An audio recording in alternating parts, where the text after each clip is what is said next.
अकबर बीरबल की कहानियां। अकबर बीरबल के नाम से कितनी ही कहानियां जुड़ी हुई हैं। इनमें कितनी सच्ची हैं और कितनी मनगढ़ंत कोई नहीं बता सकता।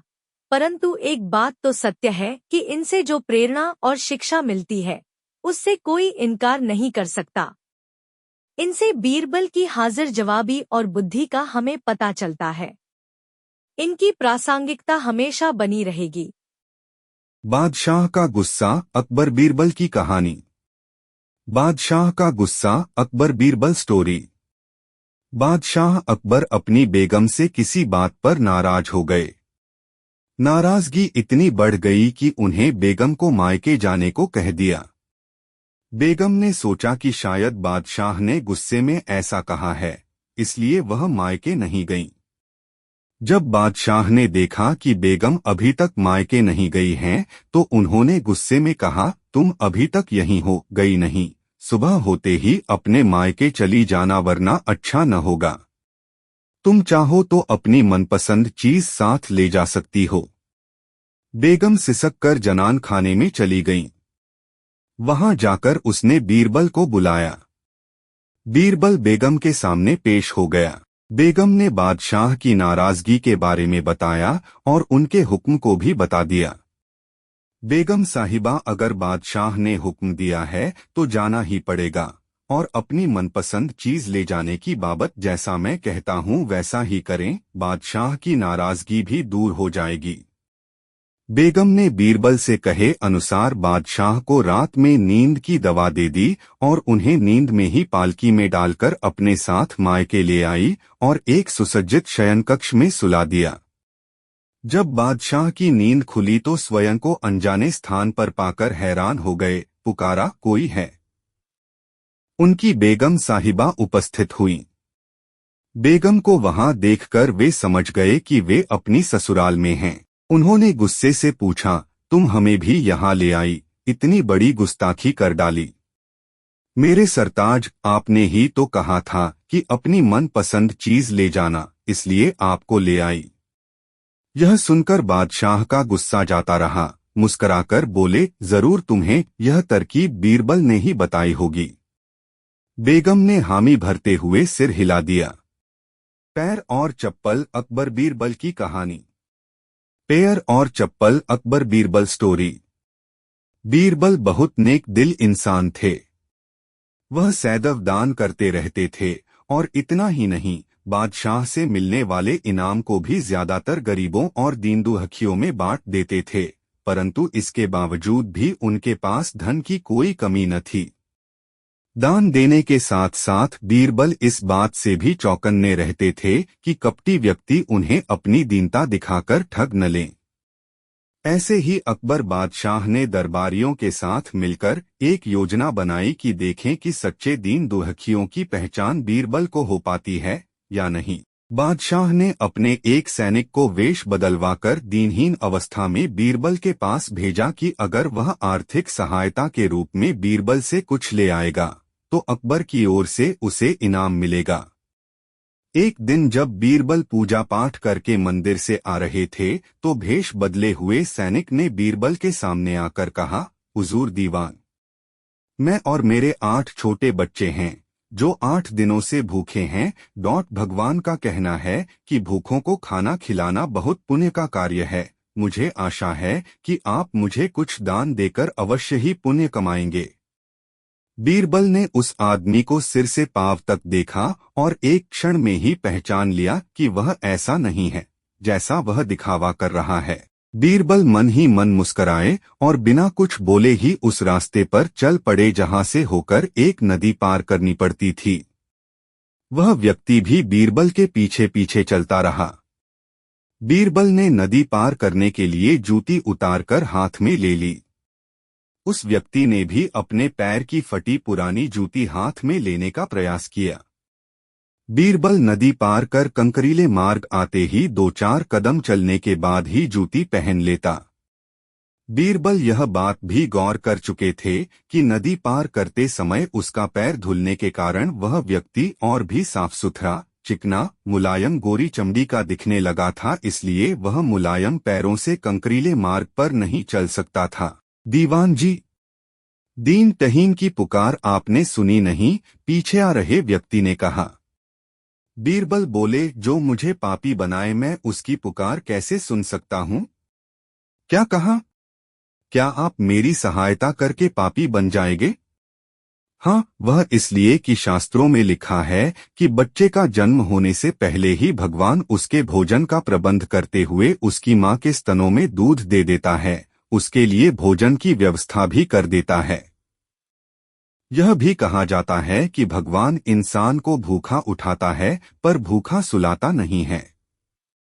इन सब बातों के बाद भी तुम अपने आप को 8 दिन से भूखा कह रहे हो। इन सब स्थितियों को देखते हुए यही समझना चाहिए कि भगवान तुमसे रुष्ट हैं और वह तुम्हें और तुम्हारे परिवार को भूखा रखना चाहते हैं, लेकिन मैं उसका सेवक हूँ। अगर मैं तुम्हारा पेट भर दूं तो ईश्वर मुझ पर रुष्ट होगा ही। मैं ईश्वर के विरुद्ध नहीं जा सकता, न बाबा ना।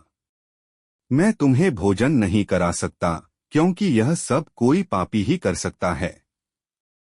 बीरबल का यह जवाब सुनकर वह चला गया। उसने इस बात की बादशाह और दरबारियों को सूचना दी। बादशाह अब यह समझ गए कि बीरबल ने उसकी चालाकी पकड़ ली है। अगले दिन बादशाह ने बीरबल से पूछा, बीरबल, तुम्हारे धर्म कर्म की बड़ी चर्चा है, पर तुमने कल एक भूखे को निराश ही लौटा दिया, क्यों? आलमपना, मैंने किसी भूखे को नहीं बल्कि एक ढोंगी को लौटा दिया था, और मैं यह बात भी जान गया हूं कि वह ढोंगी आपके कहने पर मुझे बेवकूफ बनाने आया था। अकबर ने कहा, बीरबल, तुमने कैसे जाना कि यह वाकई भूखा न होकर ढोंगी है? उसके पैरों और पैरों की चप्पल देखकर यह सच है कि उसने अच्छा भेष बनाया था, मगर उसके पैरों की चप्पल कीमती थी। बीरबल ने आगे कहा, माना कि चप्पल उसे भीख में मिल सकती थी, पर उसके कोमल मुलायम पैर तो भीख में नहीं मिले थे, इसलिए कंकड़ की गड़न सहन न कर सके।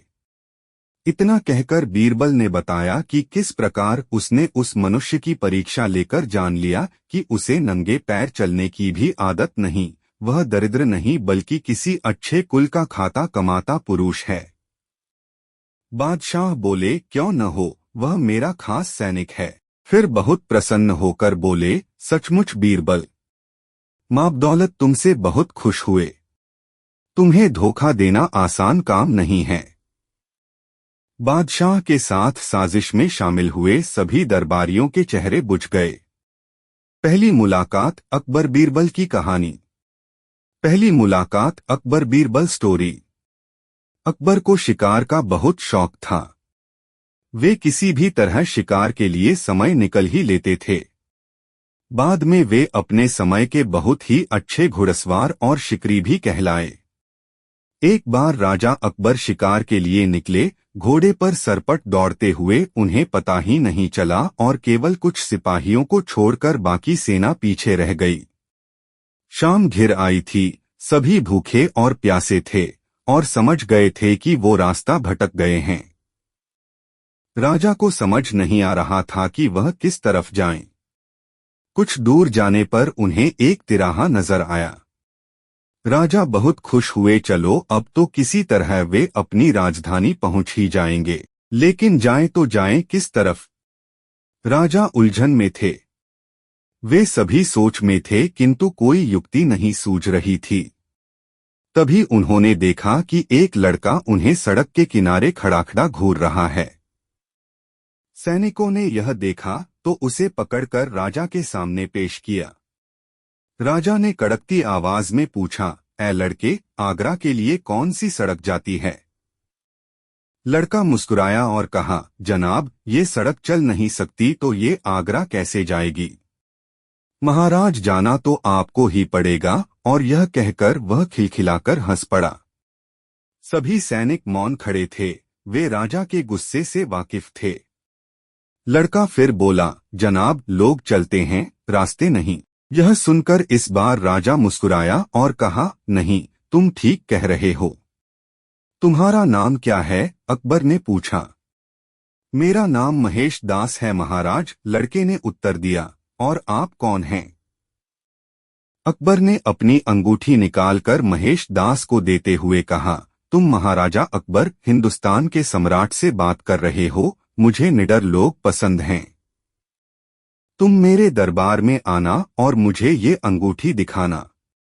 ये अंगूठी देखकर मैं तुम्हें पहचान लूंगा। अब तुम मुझे बताओ कि मैं किस रास्ते पर चलूं ताकि मैं आगरा पहुंच जाऊं। महेश दास ने सिर झुकाकर आगरा का रास्ता बताया और जाते हुए हिंदुस्तान के सम्राट को देखता रहा। इस तरह अकबर भविष्य के बीरबल से मिले। पान वाले को चूना, अकबर बीरबल की कहानी। पान वाले को चूना, अकबर बीरबल स्टोरी। एक बार बादशाह अकबर को पान की तलब हुई। उन्होंने अपने एक खास पान वाले को पान लगाने के लिए कहा। उसने पान बनाकर बादशाह को दे दिया। बादशाह ने चुपचाप पान खाया और उस पान वाले को अगले दिन आधा किलो चूना दरबार में लेकर आने को कहा। वह नहीं जानता था कि बादशाह ने उसे ऐसा क्यों कहा। वह चुपचाप चूना लेने बाजार चला गया। उसने दुकानदार से आधा किलो चूना मांगा। दुकानदार ने उससे पूछा कि इतना चूना क्यों खरीद रहे हो। उसने बताया कि किस तरह उसने बादशाह को पान दिया था। दुकानदार को समझते देर न लगी कि कुछ गड़बड़ है। उसने पान वाले को समझाया कि दरबार में चूना लेकर जाने से पहले बहुत सारा घी पीकर जाना। उसने सलाह मानकर वैसा ही किया और दरबार में जाने से पहले खूब सारा घी पी लिया। दरबार में पहुंचने पर बादशाह ने उसे सारा चूना खाने को कहा। वह हैरान रह गया। उसे उम्मीद न थी कि बादशाह ने उसे चूना इसलिए मंगवाया था, लेकिन वह तो इसके लिए तैयार था, इसलिए उसने सारा चूना खा लिया। इसके बावजूद उसे कुछ नहीं हुआ तो बादशाह ने उससे कारण जानना चाहा। उसने अपनी और दुकानदार की बातचीत के बारे में बादशाह को बता दिया। अब बादशाह उस व्यक्ति से मिलने को उतावले हो रहे थे जिसने उनके मन की बात को पहले ही जान लिया था। बादशाह ने हुक्म दिया कि उस दुकानदार को अगले दिन दरबार में हाजिर किया जाए। अगले दिन उस दुकानदार को दरबार में लाया गया। बादशाह ने उससे पूछा कि वह उनके मन की बात को कैसे समझ गया। तब दुकानदार ने कहा, हुजूर, जब यह आदमी मेरे पास चूना खरीदने आया था तो मैंने इससे पूछा कि इतने चूने का क्या करोगे। मुझे इसने बताया कि इसने आपको पान बनाकर खिलाया और फिर आपने उसे चूना लाने का हुक्म दिया। तब मुझे समझते देर न लगी कि जरूर गलती से इसने पान में चूना थोड़ा ज्यादा लगा दिया होगा, जिसे बादशाह के मुंह में छाले हो गए होंगे और इसी का एहसास करवाने के लिए आपने इससे चूना मंगाया। मैंने इसे सलाह दी कि दरबार में जाने से पहले घी पीकर जाना, जिससे अगर तुम्हें चूना खाना भी पड़े तो उसका असर कम हो जाएगा। यह दुकानदार और कोई नहीं बीरबल ही थे। पंडित जी अकबर बीरबल की कहानी। पंडित जी अकबर बीरबल स्टोरी। शाम ढलने को थी। सभी आगंतुक धीरे धीरे अपने घरों को लौटने लगे थे। तभी बीरबल ने देखा कि एक मोटा सा आदमी शर्माता हुआ चुपचाप एक कोने में खड़ा है। बीरबल उसके निकट आता हुआ बोला, लगता है तुम कुछ कहना चाहते हो। बेहिचक कह डालो जो कहना है। मुझे बताओ तुम्हारी क्या समस्या है। वह मोटा व्यक्ति सकुचाता हुआ बोला, मेरी समस्या यह है कि मैं पढ़ा लिखा नहीं हूं। मैंने अपनी शिक्षा पर ध्यान नहीं दिया, जिसका मुझे खेद है। मैं भी समाज में सिर उठाकर सम्मान से जीना चाहता हूं, पर अब नहीं लगता है ऐसा कभी नहीं हो पाएगा। नहीं, कोई देर नहीं, ऐसा जरूर होगा यदि तुम हिम्मत न हारो और परिश्रम करो। तुम में भी योग्यता है, बीरबल ने कहा। लेकिन ज्ञान पाने में तो सालों लग जाएंगे, मोटे आदमी ने कहा। मैं इतना इंतजार नहीं कर सकता। मैं तो यह जानना चाहता हूं कि क्या कोई ऐसा तरीका है कि चुटकी बजाते ही प्रसिद्धि मिल जाए। प्रसिद्धि पाने का ऐसा आसान रास्ता तो कोई नहीं है, बीरबल बोला। यदि तुम वास्तव में योग्य और प्रसिद्ध कहलवाना चाहते हो तो मेहनत तो करनी ही होगी। वह भी कुछ समय के लिए। यह सुनकर मोटा आदमी सोच में डूब गया। नहीं, मुझ में इतना धैर्य नहीं है। मोटे आदमी ने कहा, मैं तो तुरंत ही प्रसिद्धि पाकर पंडित जी कहलवाना चाहता हूँ। ठीक है, बीरबल बोला, इसके लिए तो एक ही उपाय है। कल तुम बाजार में जाकर खड़े हो जाना। मेरे भेजे आदमी वहां होंगे जो तुम्हें पंडित जी कहकर पुकारेंगे। वे बार बार जोर जोर से ऐसा कहेंगे। इससे दूसरे लोगों का ध्यान इस ओर जाएगा, वे भी तुम्हें पंडित जी कहना शुरू कर देंगे। ऐसा होना स्वाभाविक भी है। लेकिन हमारा नाटक तभी सफल होगा जब तुम गुस्सा दिखाते हुए उन पर पत्थर फेंकने लगोगे या हाथ में लाठी लेकर उनको दौड़ाना होगा तुम्हें। लेकिन सतर्क रहना, गुस्से का सिर्फ दिखावा भर करना है तुम्हें। किसी को चोट नहीं पहुंचनी चाहिए। उस समय तो वह मोटा आदमी कुछ समझ नहीं पाया और घर लौट गया। अगली सुबह वह मोटा आदमी बीरबल के कहेनुसार व्यस्त बाजार में जाकर खड़ा हो गया। तभी बीरबल के भेजे आदमी वहां आ पहुंचे और तेज स्वर में कहने लगे, पंडित जी, पंडित जी, पंडित जी। मोटे आदमी ने यह सुन अपनी लाठी उठाई और भाग पड़ा उन आदमियों के पीछे, जैसे सच ही में पिटाई कर देगा। बीरबल के भेजे आदमी वहां से भाग निकले, लेकिन पंडित जी का राग अलापना उन्होंने नहीं छोड़ा।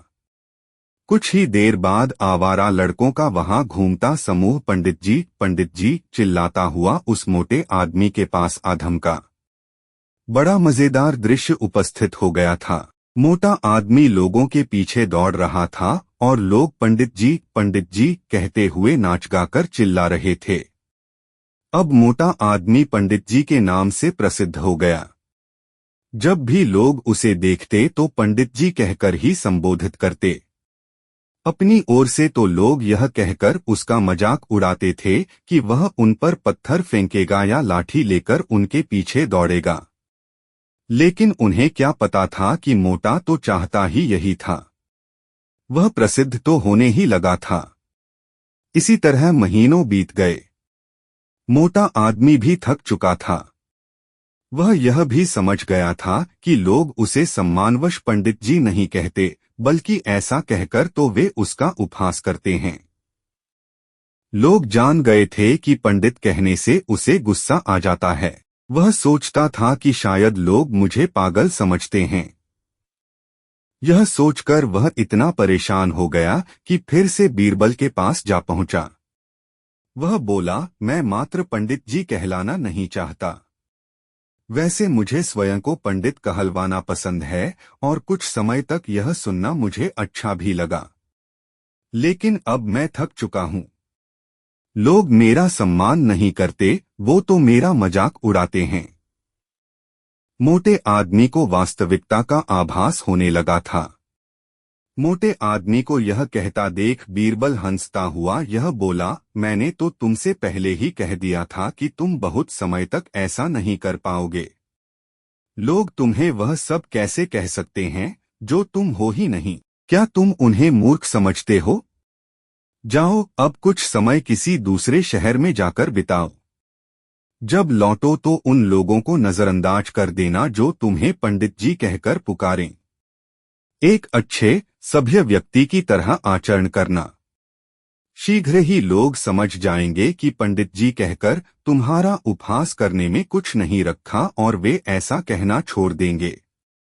मोटे आदमी ने बीरबल के निर्देश पर अमल किया। जब वह कुछ माह बाद दूसरे शहर से लौटकर आया तो लोगों ने उसे पंडित जी कहकर परेशान करना चाहा, लेकिन उसने कोई ध्यान न दिया। अब वह मोटा आदमी खुश था कि लोग उसे उसके असली नाम से जानने लगे हैं। वह समझ गया था कि प्रसिद्धि पाने की सरल राह कोई नहीं है।